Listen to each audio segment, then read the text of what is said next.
Assalamualaikum warahmatullahi wabarakatuh. Terima kasih atas kesempatannya. Perkenalkan nama saya Gia Mardika Bangun. Di sini saya sebagai mahasiswa Universitas Cyber Asia. Di sini saya akan menjelaskan tentang analisis dari dua jurnal terkait tentang implementasi dan evaluasi e-commerce. Nah, di sini ada dari mata kuliah e-commerce dan bisnis dan dosen pengampunya yaitu Bapak Muhammad Ihwani Saputra MKOM. Langsung saja. Jurnal pertama itu berjudul tentang Analyzing the Future of E-commerce Adoption by SMEs Amid the COVID-19 Pandemic. Nah, ini kita tahu ya bagaimana COVID-19 kemarin gitu kan pandeminya. Nah, ini penulisnya ada dari Bapak Sutrisno, Heri Prabowo, Ira Setiawati, Fitri Widianita, Yarisma. Nah, di sini jurnalnya dari Corporate and Business Strategy Review volume 5 tahun 2024. Ini nomor serinya dari DOI dan ini adalah link PDF jurnalnya. Apa sih latar belakang jurnalnya? Di sini kita sudah tahu ya bagaimana pandemi COVID-19 itu sangat meresahkan dan merusak dari perekonomian di negara gitu kan. Semuanya terasa, tapi UMKM ini adalah tiang penyangga ya dari negara Indonesia. Nah, di sini dari pandemi COVID-19 ini memaksa UMKM untuk bertransformasi secara digital. Apa yang sebelumnya tatap muka kita datang, nah sekarang kita digital nih, kita bisa langsung memesan by online. Nah, yang kedua adalah e-commerce ini dianggap solusi untuk tetap bertahan. Yang ketiga, namun adopsi ini e-commerce ini oleh UMKM itu masih rendah. Kenapa? Nanti dijelaskan ya. Yang keempat ini penelitian ini menganalisa apa saja faktor yang mempengaruhi dari adopsi e-commerce.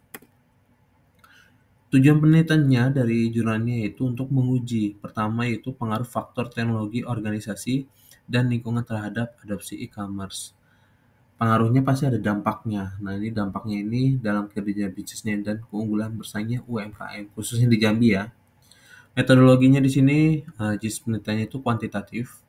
Dia lokasi samplingnya itu di Provinsi Jambi. Nah, sampelnya itu ada 100 UMKM. Ini secara sampling ya. Terus teknik analisisnya itu structure equation modeling, partial least square atau simplest melalui Google Form nih instrumennya. Nah, model teoritisnya itu yang digunakan ada 3 ya, teknologi, organization, and environment. Jadi dari kesesuaian sistem, kemudahan penggunaan, terus dari kesiapan sumber daya, orangnya, terus manajemennya seperti apa, terus dari lingkungannya, persaingannya seperti apa, dukungan dari pemerintah seperti apa terhadap e-commerce ini. Hasil penelitian jurnalnya itu adalah pertama pengaruh faktor teknologi, organisasi, dan lingkungan. Nah, ketiga faktor ini memiliki pengaruh signifikan terhadap adopsi e-commerce oleh UKM di kota Jambi.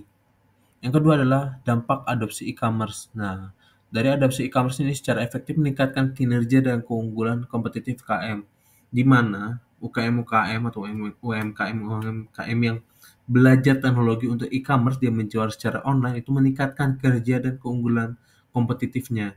Jadi teman-teman bisa menjual lebih luas lagi bagaimana dia menjual dagangannya ya, seperti itu. Yang ketiga adalah keuntungan e-commerce di sini adalah kemudahan operasional bisnis sepanjang waktu dan lokasi manapun yang memperluas jangkauan pasar dan efisiensi operasionalnya. Jadi dia bisa menjual di luar Jambi barang-barang yang dia buat seperti itu. Karena nanti kan dia ditampil di e-commerce dan dibeli oleh buyernya ya. Rekomendasi penelitian selanjutnya adalah studi longitudinal, yaitu melakukan penelitian jangka panjang untuk mengamati perubahan dalam adopsi e-commerce dalam UKM seiring waktu. Nah, ini ada perubahannya signifikan atau seperti apa? Apakah ada perubahan-perubahan lain seperti pasarnya seperti apa?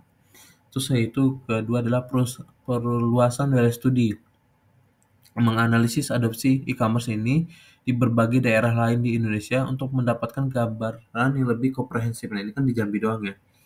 Di Indonesia itu seperti apa? Karena tiap wilayah itu berbeda ya. Konsumtifnya seperti apa, terus SDM-nya untuk belanja online seperti apa. Nah, itu lebih luas lagi. Yang ketiga adalah integrasi teknologi lanjutan. Ini mengeksplorasi pengaruh teknologi seperti kecerdasan buatan atau AI, dan analitik data besar atau big data dalam meningkatkan efisiensi dan efektivitas e-commerce bagi UKM. Yang keempat adalah studi kualitatif, yaitu menggali lebih dalam persepsi dan pengalaman UKM dalam mengadopsi e-commerce melalui wawancara mendalam dan diskusi kelompok terfokus. Nah, ini adalah jurnal kedua nih. Ini didapat dari Australia ya, di Adelaide ya. Di sini adalah tentang implementation of an e-commerce system for the automation and improvement of commercial management ATA business level. Oleh penulisnya itu Anthony Tupia Astoray dan Lebriano Andrade, yaitu Arenas Universidad de Ciencias of Humanidades. Ini adalah doinya. Nah, latar belakang jurnal kedua ini adalah banyak UKM di Peru masih menjalankan proses penjualan secara manual. Oh ya, ini Peru ya. Tadi mirip sama kayak di Indonesia. Banyak UKM-UKM yang ini masih menjual secara manual. Jadi dicatat secara manual, tatap muka. Dan yang kedua itu tantangannya kesalahan input dan keterlambatan. Dan ketiga adalah biaya yang tinggi. Jadi dia tidak otomatis ya. Dicatat manual, terus nanti takutnya kesalahan input. Nah, ini kan lebih tinggi, riskan ya. Terus yang ketiga adalah diperlukannya sistem otomatis yang mudah diakses dan digunakan. Tujuan penelitian ini adalah untuk merancang dan mengembangkan sistem e-commerce otomatis. Ya, ini mengurangi beban proses manualnya. Jadi di-cut nih mana-mana aja yang proses manual, jadi lebih otomatis atau otomatis ya. Nah, dari otomatis ini akan meningkatkan efisiensi dan juga menyediakan pengalaman belajar online yang lebih baik. Metodologinya adalah Agile Scrum, itu planning identifikasi kebutuhan pengguna. Jadi dia wawancara bagaimana sih melihat kebutuhan pengguna atau buyer itu ya. Lalu dia ada development coding Laravel. Terus testingnya adalah uji coba dan validasi dengan pengguna. Nah, e-commerce itu identik dengan teknologinya ya. Nah, ini kita membahas tentang teknologinya. Tadi yang itu UMKM-nya, sekarang kita membahas tentang teknologinya. Nah, teknologi yang digunakan itu adalah bahasa pemrograman, yaitu PHP atau Hypertext Processor. Nah, di sini adalah bahasa pemrograman. Itu digunakan untuk pengembangan sisi server. Yang kedua adalah basis data. MySQL ini sudah sering terdengar ya, untuk manajemen data produk, pelanggan, dan transaksi. Framework adalah Laravel sebagai kerangka kerja PHP untuk mempercepat pengembangan dan memastikan struktur kode yang rapi. Yang keempat adalah antarmuka pengguna atau HTML. Ini menggunakan JavaScript untuk membangun antarmuka pengguna yang lebih responsif dan intuitif. Yang kelima adalah L-Design. Di sini Marvel untuk pembuatan prototype dan mock-up desain antarmuka pengguna. Hasil penelitiannya adalah mengotomatisasi proses penjualan, termasuk manajemen produk, pengelolaan pesanan, dan pelacakan pengiriman. Nah, ini sudah sering kelihatan ya, seperti Shopee, Tokopedia, terus ada Lazada. Itu kan kita bisa lihat ya, bagaimana sisa produknya, terus ratingnya seperti apa, dan dia dikirimnya kita bisa ngecek ya, sudah sampai atau belum, dan berapa hari estimasi untuk nyampe di tangan dari pembeli gitu kan. Yang kedua adalah menyediakan dashboard bagi administrator untuk memantau kinerja penjualan dan stok produk. Nah, ini kan bisa kelihatan tuh di Tokopedia tuh, sisa berapa produknya, terus dia ratingnya berapa, speknya seperti apa, ini bisa kelihatan. Yang ketiga adalah memungkinkan pelanggan untuk melakukan pembelian secara online dengan pengalaman pengguna yang baik. Yang keempat adalah meningkatkan efisiensi operasional dan mengurangi kesalahan yang sering terjadi dalam proses manual. Nah, ini pencatatannya lebih cepat dan juga mengurangi kesalahan. Misalnya kita mau ngirim itu kan sudah terdata ya. Nah, kita misalnya nulis manual kan susah lagi gitu kan.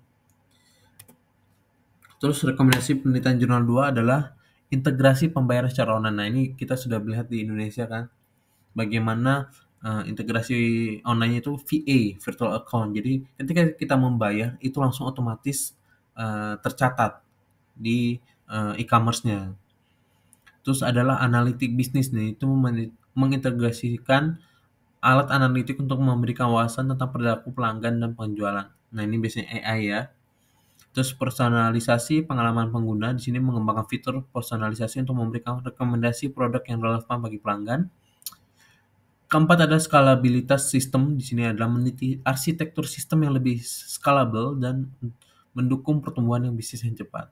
Dan ini teringat ya, yang terakhir adalah meningkatkan fitur keamanan untuk melindungi data pelanggan dan transaksi. Nah, ini jangan sampai bocor. Ini rekomendasi dari penelitian jurnal kedua. Kesimpulannya adalah kedua jurnal ini menunjukkan pentingnya transformasi digital bagi UKM ya. Bagaimana untuk meningkatkan penjualan dari UKM. Dan yang kedua adalah diperlukannya strategi dukungan menyeluruh dari pelatihan, teknologi, dan infrastruktur yang memadai agar para UKM-UKM ini bisa berkembang dan bisa menjual lebih luas lagi. Yang ketiga adalah e-commerce meningkatkan efisiensi, jangkauan pasar, dan daya saing. Yang keempat adalah studi lebih lanjut perlu mencakup aspek kualitatif dan integrasi teknologi lanjutan. Nah, ini studi lebih lanjut ini kita harus lebih lagi kualitatif dan lebih banyak lagi bagaimana aspek dari penjualan, apalagi kan perbedaan penjualan itu sangat signifikan ya kan, dan integrasi teknologi lanjutannya. Nanti misalnya kan sekarang lebih AI ya, jadi kita bisa melihat nih bagaimana nanti penjualannya. Seperti itu. Sekian dari saya, terima kasih. Mohon maaf ada salah kata. Bye bye.